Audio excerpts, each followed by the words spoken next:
ભગવાન શ્રી કૃષ્ણ પોતાના પરિવારને સાથે લઈ સૂર્ય ગ્રહણનો પ્રસંગ આવ્યો છે અને ભગવાન કુરુક્ષેત્રમાં પધાર્યા છે.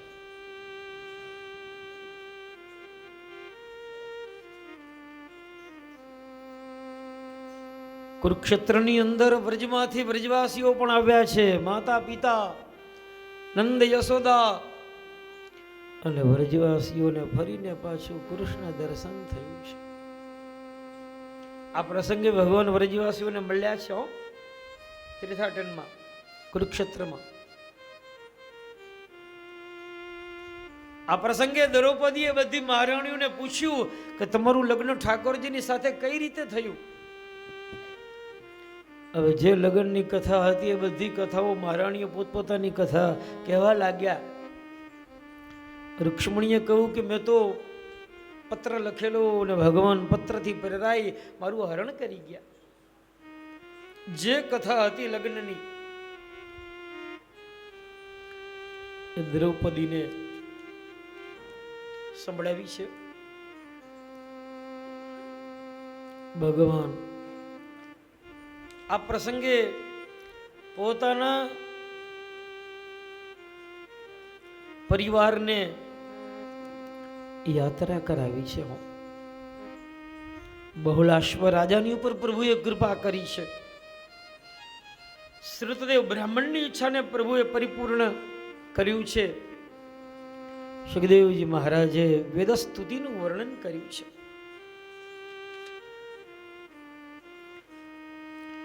વૈષ્ણવો હવે પ્રભુ સ્વધામ પધારવાના છે.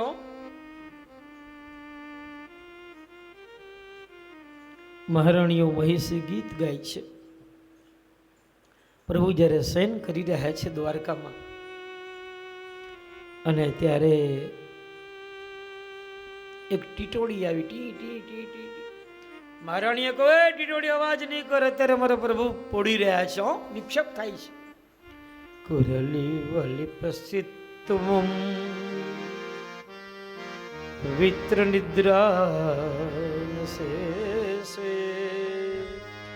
સ્વપ્રતિ જગતિ રાત્ર ઈશ્વરો ગુપ્ત. હે ટીટોડી અવાજ નહીં કર, અમારા પ્રભુ બોડી રહ્યા છે. થોડો સમય થયો અને દ્વારકાનો સમુદ્ર ઘૂ ઘૂ કરવા લાગ્યો. મહારાણીઓ કેવા લાગે સમુદ્ર પ્રભુ બોડી રહ્યા છે. વિક્ષેપ થાય છે. પર્વત પશુ પંખી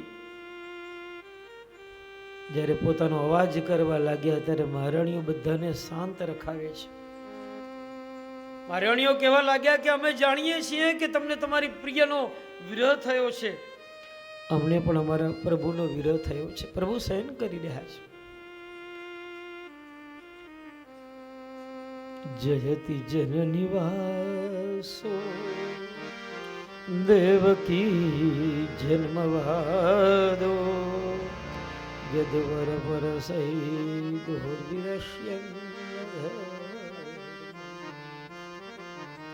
શિરચર વ્રજિનગ્ન સુસ્મિત શ્રીમુખેન વ્રજ પર્વનિદાના વરધયન કામદેવના પણ કામદેવ એ ભગવાન શ્રી કૃષ્ણની જ્યારે મંગળા થશે ને પ્રભુ હમણાં જાગશે અને આખા જગતમાં આનંદ પરમાનંદ થઈ જશે. વૈષ્ણવો અહીંયા 10મો સ્કંદ પૂર્ણ થાય છે અને હવે એકાદશ સ્કંદનો આરંભ થાય છે. એકાદશ સ્કંદ એટલે મહાપ્રભુજીએ કહ્યું ને કે શ્રીનાથજીનું હવે મસ્તકનું દર્શન કરવાનું છે. કથા સાંભળતા સાંભળતા પ્રભુના સ્વરૂપને નિહાળવાનું છે.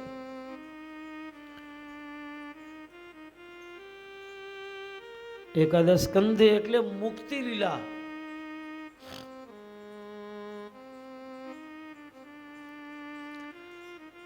કૃત્વા દૈત્યવધં કૃષ્ણઃ સરામો જદભીરવ્રતઃ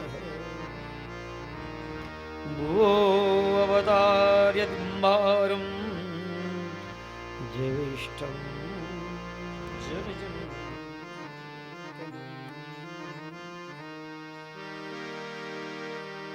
પિંડારક તીર્થમાં ઋષિ મુનિઓ જ્યારે તપ કરી રહ્યા છે. આજે પણ દ્વારકાની બાજુમાં પિંડારા તીર્થ છે. અને યાદવ બાળકોએ ઋષિની મસ્કરી કરી. જાંબવંતીના પુત્ર સાંબને ગર્ભવતીનો ઢોંગ કરાવ્યો, ચીથડા વીટ્યા પેટમાં. અને ઋષિ બ્રાહ્મણની પાસે જઈને મસ્કરી કરી કે આ છોકરી કન્યા પૂછતા શરમાઈ છે, અને દીકરો આવશે કે દીકરો આવશે. અને ઋષિ મુનિઓ તો ત્રિકાળ જ્ઞાની. ક્રોધ આવ્યો ને ક્રોધમાં આવેશમાં શ્રાપ આપી દીધો. આના પેટમાંથી મૂષળની ઉત્પત્તિ થશે અને જાઓ તમારા યદુવંશનો વિનાશ કરશે. છોકરાઓ ગભરાઈ ગયા, યાદવ બાળકો. હવે આ વાત દાદાજીને કહેવાય, ભગવાનને નથી કરી. રાજા ઉગ્રસેનને કહ્યું કે આમ ઘટના ઘટી છે. ઉગ્રસેને ચીથડા કાઢ્યા અને મૂષળ નીકળ્યું. મૂષળનું ચૂર્ણ કર્યું, સમુદ્રમાં પધરાવી દીધું ટુકડા કરીને. અને આ બાજુ જરા નામનો પારાધી નીકળ્યો છે શિકારને માટે. અને સમુદ્રના તટ ઉપર ઓલો ટુકડો મળ્યો ચૂર્ણનો. પોતાના બાણના અગ્રભાગમાં જરાએ પધરાવી લીધું અને જરા શિકાર માટે નીકળ્યો છે.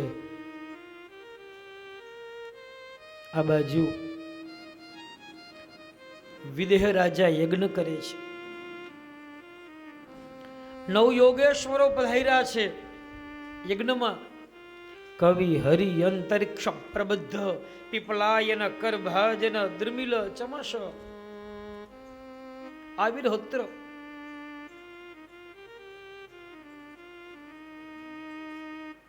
ભગવાન સ્વધામ પધારવાની તૈયારી કરે છે. પ્રભુ ઉદ્ધવજીને સમાચાર મળ્યા છે અને વૈષ્ણવ ઉદ્ધવજી હવે દ્વારકામાં આવ્યા છે. ઉદ્ધવજીએ પ્રભુને વિનંતી કરી કે મને સાથે લઈ જજો. ભગવાન કહેવા લાગ્યા કે ઉદ્ધા, જીવ એકલો આવ્યો છે ને એકલો જાય છે. કોઈ કોઈની સાથે આવતું નથી, કોઈ કોઈની સાથે જતું નથી. ઉદ્ધા, તારે તો જગતને જ્ઞાન આપવાનું છે. ઉદ્ધવજીએ કહ્યું, પ્રભુ જ્ઞાન તો બીગડી ગયું બ્રજમાં ગોપીજનો પાસે. અને ત્યારે ભગવાન શ્રી કૃષ્ણ ઉદ્ધવજીને પરમ તત્વનો ઉપદેશ આપે છે. ભગવાન કહેવા લાગ્યા કે ઉદ્ધા, જીવને જ્યારે મારી પ્રાપ્તિ કરવી હશે તો સદગુરુ ધારવા પડશે. ગુરુ દત્તાત્રેયની કથાને સંભળાવી છે. ગુરુ વિના ભગવત પ્રાપ્તિ અશક્ય છે. ગુરુ દત્તાત્રેય 24 ગુરુ બનાવ્યા. 25મો ગુરુ પોતાના દેહને બનાવ્યો.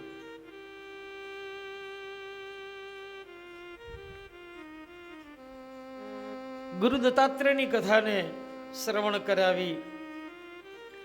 ભગવાને કહ્યું, ઉદ્ધા, હું કોઈને બાંધતો નથી, હું કોઈને છોડતો નથી. જીવ પોતાના જ મનથી બંધાય છે ને પોતાના જ મનથી છૂટો થાય છે. જો આજ સાંજે 5 વાગશે એટલે આપણે એમ કહેશે કે હાસ, ચાલો બધું પૂરું થઈ ગયું.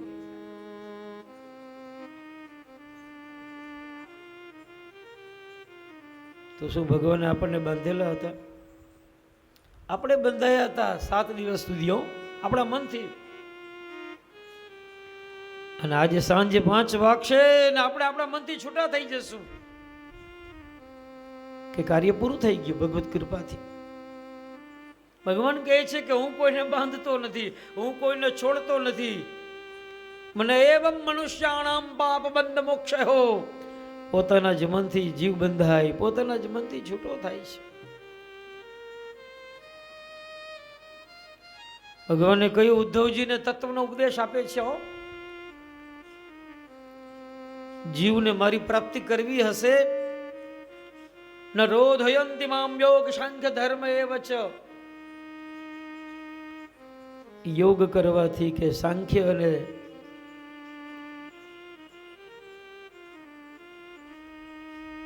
મોટા મોટા યજ્ઞો કરવાથી મારી પ્રાપ્તિ નહીં થઈ જાય.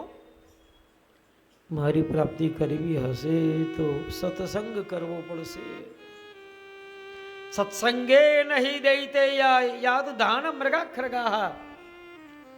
મારી પ્રાપ્તિનું શ્રેષ્ઠ સાધન સત્સંગ છે. જીવ મારી કથાને શ્રવણ કરે, મારા નામનું કીર્તન કરે, મારા નામનો સત્સંગ કરે તો એ જીવને મારી જલ્દી પ્રાપ્તિ થશે.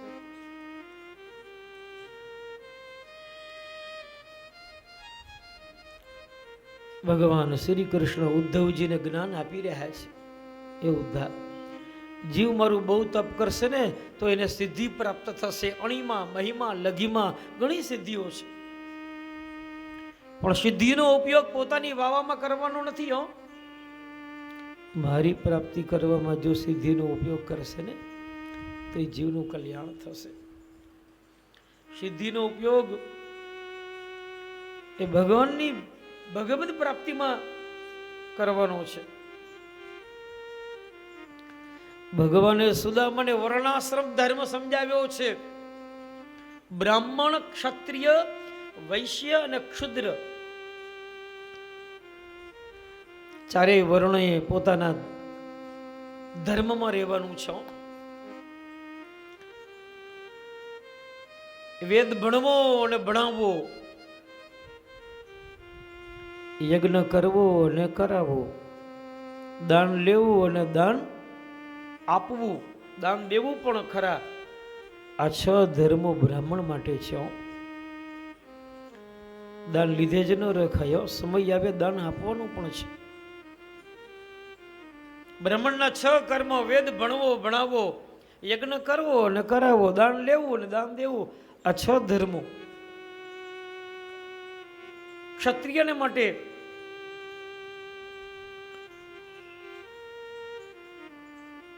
ખેતીવાડી કરવી, વ્યાજ વળતરના ધંધા કરવા અને અન્ય વર્ણની રક્ષા કરવી ક્ષત્રિયનો મુખ્ય ધર્મ.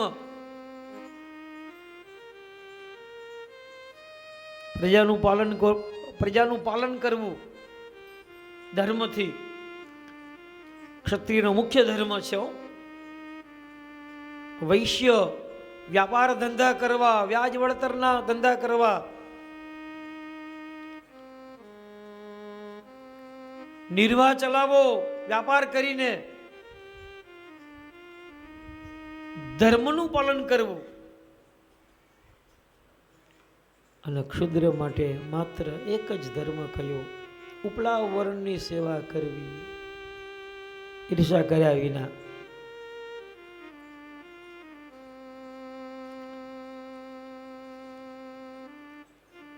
બ્રહ્મચર્ય વ્રત,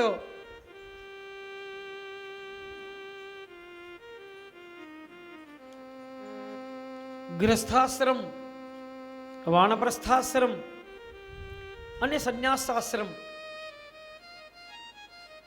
દરેક જીવે આ રીતે આશ્રમત ગચ્છ, એક આશ્રમમાંથી બીજા આશ્રમમાં જવાનું છે. પહેલા બ્રહ્મચર્યનું પાલન કરવાનું, પછી ગ્રસ્થાશ્રમમાં પ્રવેશ કરવાનો, પછી વાનપ્રસ્થ બનવાનું અને છેલ્લે જો પ્રભુ કૃપા કરે તો સંન્યસ્ત ગ્રહણ કરવો. ભગવાન શ્રી કૃષ્ણ ઉદ્ધવજીને એ જ્ઞાન આપી રહ્યા છે, પરમ તત્વનો ઉપદેશ આપી રહ્યા છે. પ્રભુ જાણે છે કે ઉદ્ધવ મારો અંતરંગ સખા છે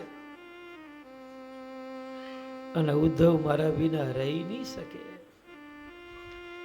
એટલે ભગવાન ઉદ્ધવજીને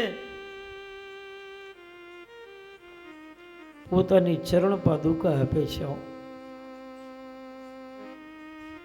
અને આજ્ઞા કરી છે કે જા ઉદ્ધા, તો બદ્રિકાશ્રમમાં જા. અને હવે ઉદ્ધવજી ભગવાનને પ્રણામ કરી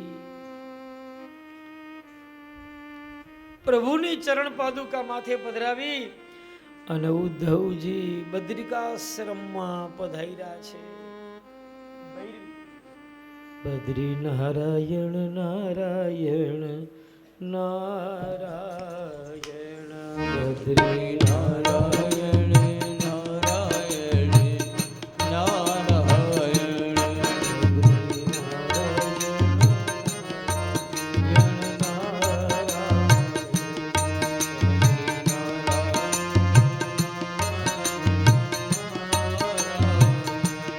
ચક્ર નારાયણ ચક્ર નારાયણ નારાયણ નારાયણ ચક્ર નારાયણ નારાયણ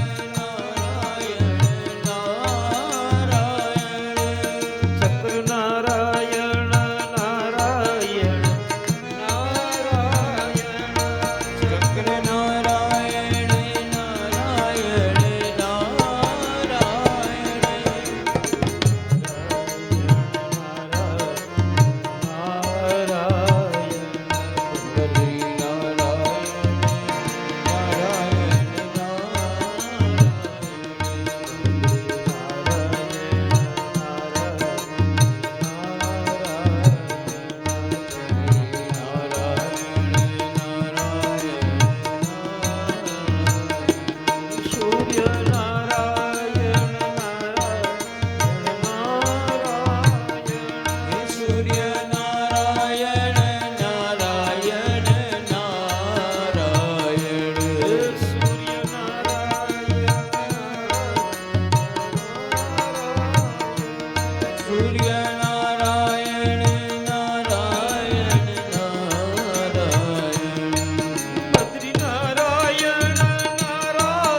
नारायण भगवान की बोल द्वारिकाधीश भगवान की. ઉદ્ધવજી ચરણ પાદુકા લઈને બદ્રિકાશ્રમમાં પધાર્યા છે. વૈષ્ણવ હવે ભગવાન સ્વધામ પધારે છો. જરા સમજો આ પ્રસંગને. ભગવાને સ્ત્રી વૃદ્ધ અને બાળકોને બેટ દ્વારકામાં પધરાવી દીધા અને જે દુષ્ટ યાદવ હતા એને પ્રભુ પ્રભાસમાં સાથે લીધા છે. અને રસ્તામાં યાદવો દુષ્ટ યાદવોએ મદિરાપાન કર્યું છે. આ પ્રસંગને જરા હમણાં પૂજ્ય મોરારી બાપુ દ્વારા બહુ વખોડી નાખવામાં આવ્યો, પણ બાપુનો કઈ વાંક નથી. આ જરા બાપુ આ પ્રસંગમાં બહુ મોટો વિસ્તાર કરી ગયા. થોડું નીતરે તો સમર્થ વક્તા છે મોરારી બાપુ. 50-60 વર્ષથી આ જગતને જ્યારે જ્ઞાન આપી રહ્યા છે. હશે ભૂલ થઈ જાય, બાપુની ભૂલ નથી, વર્ણન છે ભાગવતમાં, સમજો. મદિરા પાન થયું છે, પણ બાપુએ પોતાના શબ્દોમાં જરા વધારે આ પ્રસંગનો વિસ્તાર થઈ ગયો, એ જરા ઠીક નથી થયું. બાકી વર્ણન જે છે આવ્યું છે, આટલું જ વર્ણન કરાય વક્તાએ કે દુષ્ટ યાદવોએ મદિરાપાન થયું અને માહો માહો ઝઘડો થયો અંદર અને વિનાશ થઈ ગયો યદુવંશનો. અને હવે ભગવાન શ્રી કૃષ્ણની જ બધી ઈચ્છા હતી કે મારું જ કુટુંબ પાપ કરે છે, એટલે ભગવાનની જ ઈચ્છા હતી કે મારા કુટુંબનું પાપ વધ્યું છે અને મારે મારા કુટુંબનો નાશ કરવો છે. અંદરો અંદર મદિરા પાન પીવાનો ઝઘડો થયો, માહો માહો અંદરો અંદર બધા મર્યા હો. યદુવંશનો વિનાશ થયો છે અને ભગવાન પ્રભાસમાં આવ્યા છે. 125 વર્ષ ભગવાનના ભૂતલ ઉપર રહ્યા, પણ ભગવાન વધારે સમય ક્યાં રહ્યા છે? પોતાનો વધારામાં વધારે સમય ભગવાને દ્વારકામાં પસાર કર્યો છે. આ દ્વારકા જે ભૂમિ કોઈ સાધારણ ભૂમિ નહીં માનતા હો. 125 વર્ષ પ્રભુ આ ભૂતલ ઉપર રહ્યા, પણ દ્વારકા અધી 100 વર્ષ સુધી દ્વારકામાં રહ્યા. લ્યો 11 વર્ષ વ્રજ ઠાકોરજીએ ગોકુળ મથુરા વૃંદાવનમાં લીલા કરી, માત્ર 11 વર્ષ 52 દાડા. ત્યાંથી કંસનો વધ કરવાને માટે પ્રભુ મથુરા પધાર્યા. 14 વર્ષ મથુરામાં રહ્યા, રાજ કર્યું અને જરાસંધ સાથે યુદ્ધ છડ્યું અને ભગવાન દ્વારકા નગરીનું નિર્માણ કર્યું. કાલ કથા સાંભળી ગયા. અને પછીના 100 વર્ષ ભગવાન દ્વારકામાં રહ્યા છે. અને આજે પણ દ્વારકાધીશ તો નિત્ય બિરાજી રહ્યા છે. પણ ભગવાનનું જે તેજ હતું એ પ્રભાસમાં ભગવાન ચતુર્ભુજ સ્વરૂપે પીપળના વૃક્ષ નીચે બિરાજમાન છે. જરા નામનો પારાધી આવ્યો છે. દૂર એને એમ કે કોઈ મરગલું છે, બાણ માર્યું છે. દ્વારકાધીશ શ્રી કૃષ્ણના દક્ષિણ ચરણમાં બાણ વાગ્યું, રુધિરની ધારો ફૂટવા લાગી. જરા દોડીને આવ્યો, પ્રભુ ક્ષમા કરજો, મને ખબર નહીં કે પ્રભુ આપ છો. પ્રભુ કહેવા લાગ્યા, જરા તું જરા નથી, તું પૂર્વ જન્મનો વાલી છે. મેં તને બાણ માર્યું તું ને, તે મને માર્યું. બધું હિસાબ પૂરો, ચાલ જલ્દી જાય અહીંથી. આ બધી મારી જ ઈચ્છા છે. જરા પરિક્રમા કરીને નીકળી ગયો અને દારૂક નામનો સારથી આવ્યો. તુલસીની સુગંધ લેતો લેતો ભગવાનને વિનંતી કરી કે હવે આ રથને મારે શું કરવાનું? ભગવાન કહેવા લાગ્યા,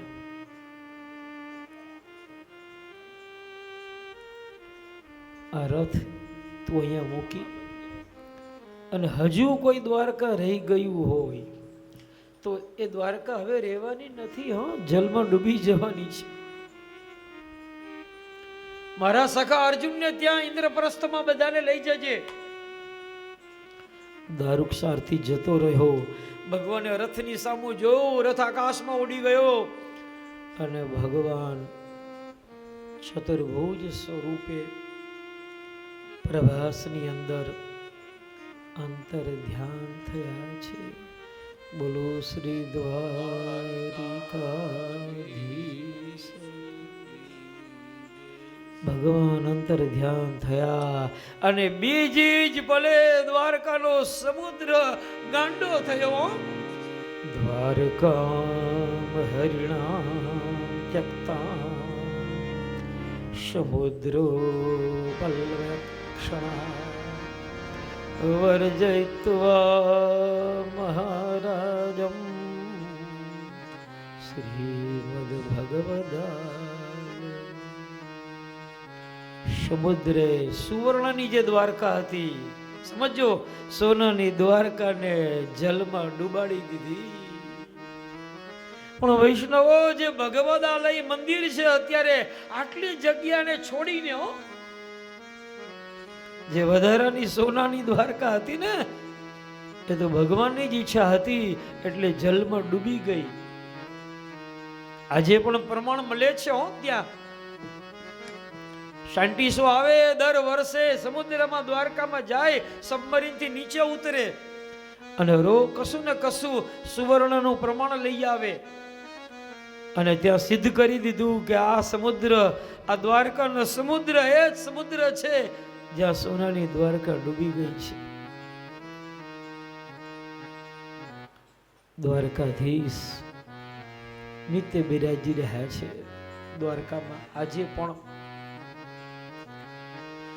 જગતનો કોઈ પણ જીવ શ્રદ્ધા ભક્તિથી કંસના કારાગૃહમાં પ્રભુ પ્રગટ થયા અને પ્રવાસમાં અંતર ધ્યાન થયા. આટલી કથાને કોઈ જો સાંભળશે તો પરમહંસંગતો લભે. એ ભગવાન શ્રી કૃષ્ણ દ્વારકાધીશનો જ ભક્ત બની રહેશે. બોલો શ્રી દ્વારિકાધીશ. વૈષ્ણવો, હવે પછીની ભગવદ કથા બપોર પછી બરોબર 4:15 વાગ્યે, આટલો સમય કથામાં વિશ્રામ. માત્ર એક જ સ્કંદ બાકી છે અને જેણે કથા નથી સાંભળી આટલા દાડા, બેન હવે તો જરા 1 મિનિટ સાંભળો. બપોર પછી હુંડી આવશે, રાજા પરીક્ષિતનો મોક્ષ થશે. 1 જ કલાક બાકી છે કથા. જેને નથી સાંભળી, જેણે વાતો કરતા કરતા સાંભળી છે, જેણે તંદ્રામાં, જેણે નિદ્રામાં કંઈ રહી ગયું હોય, કોઈ મોડા આવ્યા હોય, કોઈ વહેલા આવ્યા હોય, અને આ હુંડી સાંભળીએ ને તો આખી કથા સાંભળવાનું તમને ફલ પ્રાપ્તિ થાય. એટલે સમયસર આવજો. જો કોઈની રાહ નહીં જોવામાં આવે, બરોબર 5:30 આસપાસ આ કથા વિરામ લેશે અને પછી ભાગવતજીનું પૂજન થશે.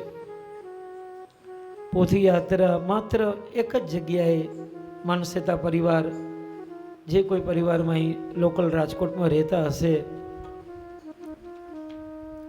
ભવાની એ ગોલાવાળા જે છે આપણા, એ એક પરિવાર છે એમનો, માત્ર એક જ જગ્યા. પ્રભુને બહુ શરમ ન અપાય એટલે અને હાથીના પગમાં તો બધા જ આવી ગયા ને. તો જે માનસેતા પરિવારનો પરિવાર છે ત્યાં એક જગ્યાએ ગાડીથી નીચે સુધી વાસ્તે ગાસ્તે જશું અને પછી ગાડીની વ્યવસ્થા હશે એ પ્રમાણે આપણે ત્યાં પરિવારમાં પોથીને પધરાવશું, ત્યાં આશીર્વાદ આપશું અને પછી શ્રીમદ ભાગવતનો મહાપ્રસાદ જેને કહેવામાં આવે એ મહાપ્રસાદ આજ અચૂક લેવો પડે તો ખૂબ પ્રેમથી યજમાન દ્વારા મહાપ્રસાદની પણ વ્યવસ્થા ખૂબ સુંદર આજે આમ તો રોજ હોય છે પણ વિશેષ જે આવવાના છે. પણ સાથે સાથે 1-2 દાડાથી વાત થાય છે કે ઘણા લોકો બહુ જૂઠું મૂકી દે છે. અરે યજમાનની ઈચ્છા છે કે તમે 2 વખત નહીં, તમે લ્યો, ખૂબ પ્રેમથી લ્યો.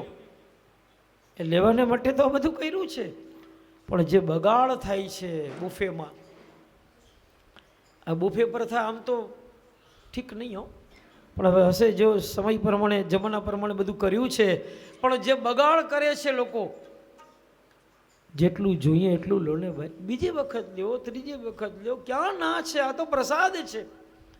પણ વધારે બગાડ, અન્નનો બગાડ એ તો ભગવાનનું બહુ મોટું અપમાન છે. એટલે ખૂબ પ્રેમથી લેજો પણ બગાડ ન થાય એ પ્રમાણે મહાપ્રસાદ લેશું. અને આવતીકાલે જાહેર કર્યું છે પરિવાર પૂરતું માત્ર 9 થી 11 આ યજ્ઞ ભગવાન વિષ્ણુનો યજ્ઞ કરશું. બીડું હોમાશે તો આ બધો લાભ આપણે લેવાનો છે. ઠાકોરજીને દૂધ પધરાવ્યું છે, પૌવા પધરાવ્યા છે, એ થાલ પધરાવ્યો છે. જમવા પધારો અને હે મારે ઘેર જમવા પધારો કનૈયા મોરલી વાળા. મારે ઘેર જમવા પધારો કનૈયા ઓ નંદલાલા. આસો પાલવના તોરણ બંધાવ્યા, આસો રે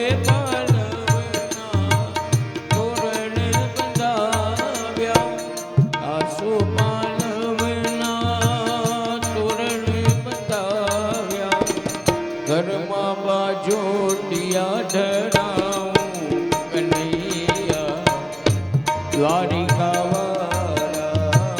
મારે ઘેર જમવા પધારો મોહન મોરેલી વાળા. ચડે જમુનાજીની જાળી ભરી લાવો, જડ રે જમુનાજીની જાળી ભરી લાવો, જડ રે જમુનાજીની જાળી ભરી લાવો. આચમન કરો ને મુરારી કનૈયા મોરલી વાળા.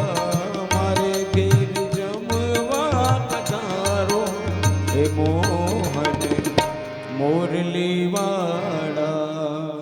બોલો કૃષ્ણ કનૈયા લાલ કી. જે કોઈ વૈષ્ણવ ભાઈ બહેનને ભાગવતનું પૂજન પરિક્રમા કરવી હોય હવે આવી શકે છે, અને દૂધનો પ્રસાદ લઈ પછી જ નીચે પ્રસાદ લેવાને માટે જવાનું છે. બોલો કૃષ્ણ કનૈયા લાલ.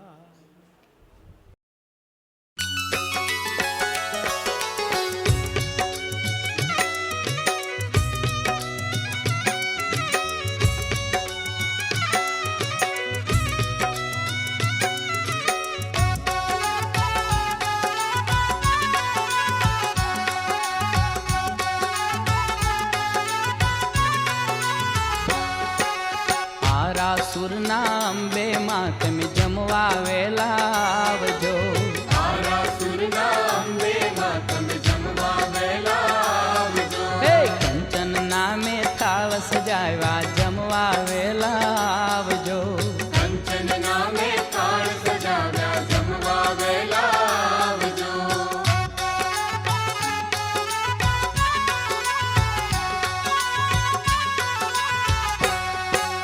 જમવા વેલા આવો સાથે નવદુર્ગાને લાવજો.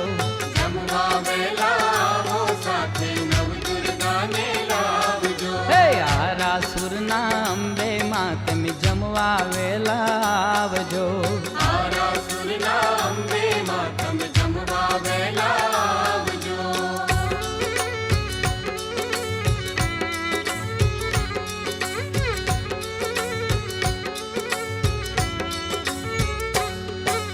વિધ વિધ નામે ભોજન રાંધ્યા જમવા વેલા આવજો. વિધ વિધ નામે ભોજન રાંધ્યા જમવા વેલા આવજો. હે આરાસુરના અંબે માં તમે જમવા વેલા આવજો. આરાસુરના અંબે માં તમે જમવા વેલા આવજો.